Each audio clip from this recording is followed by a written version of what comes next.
যদি যুদ্ধখন বহুত বেছি দীঘলীয়া হৈ যায় তেনেহলে ইয়াৰ ফলস্বৰূপে অষ্টম দৰমহা আয়োগ গঠনত দেৰি হ'ব নেকি বা অষ্টম দৰমহা আয়োগ গঠন নহ'ব নেকি এনেকুৱা সম্ভাৱনীয়তা কিমান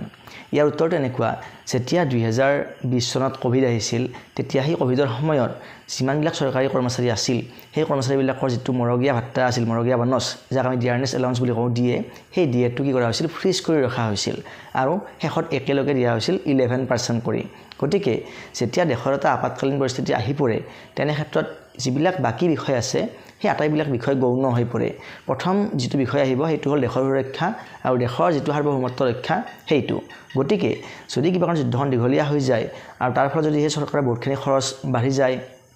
বহুত বেছি সৈন্য সামন্তৰ লোকচান হয় বা আৰ্থিক ক্ষতি বহুত বেছি হৈ যায় তেনেহলে হয়তো অষ্টম দৰমহা আয়োগখন গঠন হয়তো হ'ব পাৰে কিন্তু সেইখন যেতিয়া আমাৰ ইমপ্লিমেন্ট হ'ব কাৰ্যকৰী হ'ব সেই কাৰ্যকৰীকৰণ হয়তো কিছু পিছুৱাই যাব পাৰে কিন্তু নোহোৱাকৈ নাথাকে নিশ্চয়কৈ হ'ব হয়তো সময়তকৈ অলপমান লেট হ'ব পাৰে গতিকে সেই বিষয়ত কোনো ধৰণৰ চিন্তাৰ প্ৰয়োজন নাই